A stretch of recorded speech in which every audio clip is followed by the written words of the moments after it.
Hello, Alex Kozora, SteelersDepot.com, and hopefully, fingers crossed, the audio for this is better than what it's been before. I just did a test stream a couple minutes ago here on the Sunday night, and it seemed really crisp. Definitely lower the volume a little bit so it wouldn't overmod, and I think that helped. So if I had at least one Twitter follower say something about teasing you guys about doing these streams, but just wanted to get the audio right, so I didn't do the whole spiel and then go back and listen to some janky audio and have to do the whole thing over again. So let me know though if the audio is better. But the more important thing is the purpose of this video is to recap the Steelers' 24-14 victory over the New York Giants and what might be one of their best wins of the year against a really good Giants team.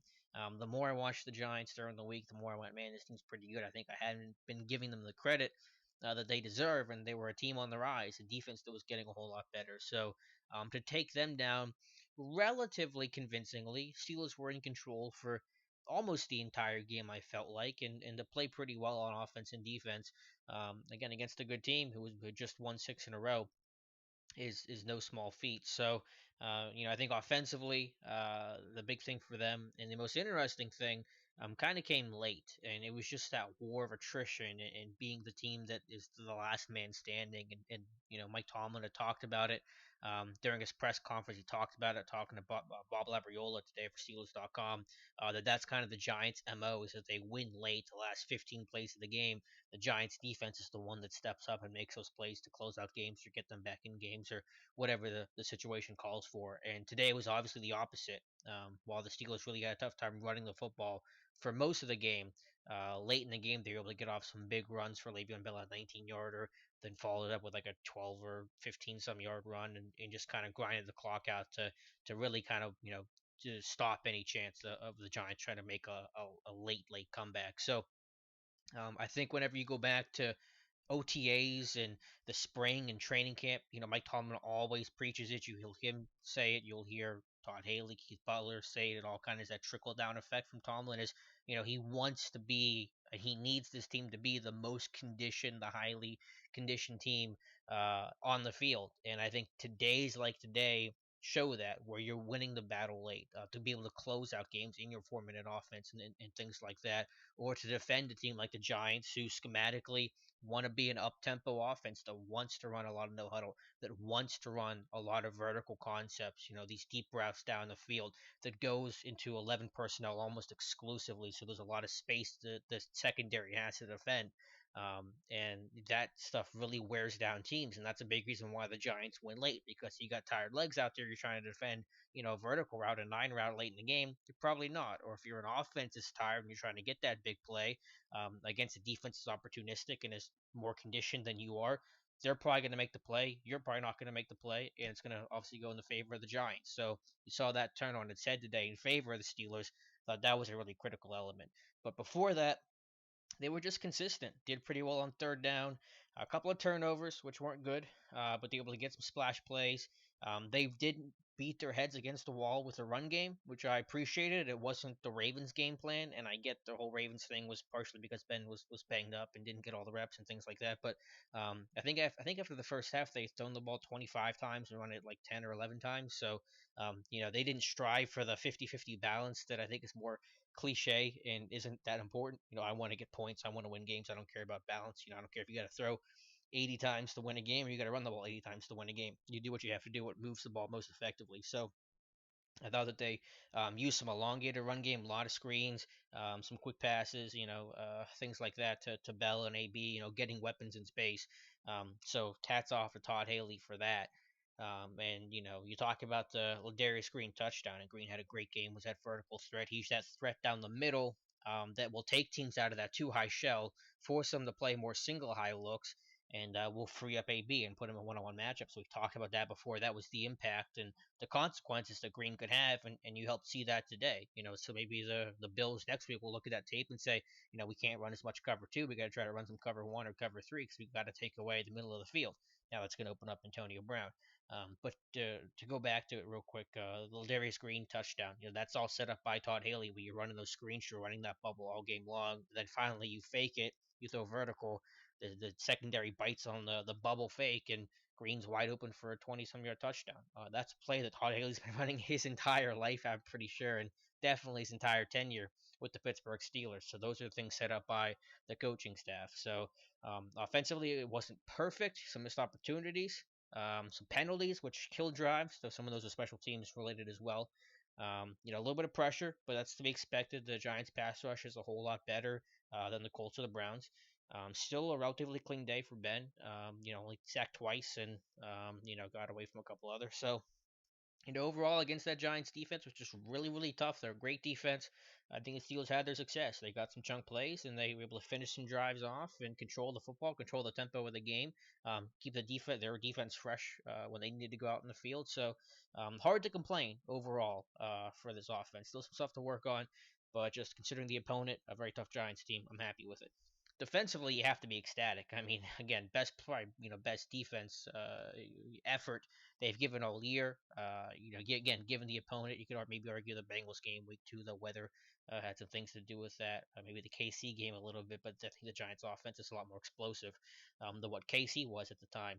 So the big thing though with that, situational football. We've talked about it before.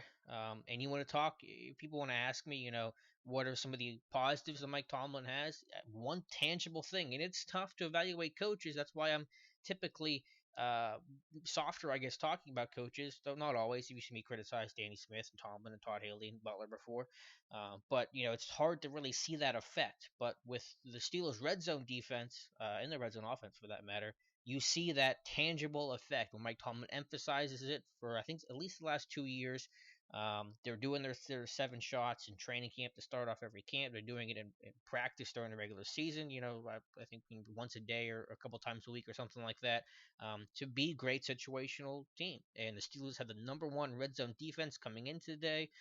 The Giants again did nothing. I think they finished 2 of 4 technically in their red zone today, but there was some red zone fringe where they got the ball around the 30 and returned away a couple times. So the Steelers got some big plays. There were a 4th-and-goal stop, the Timmons interception.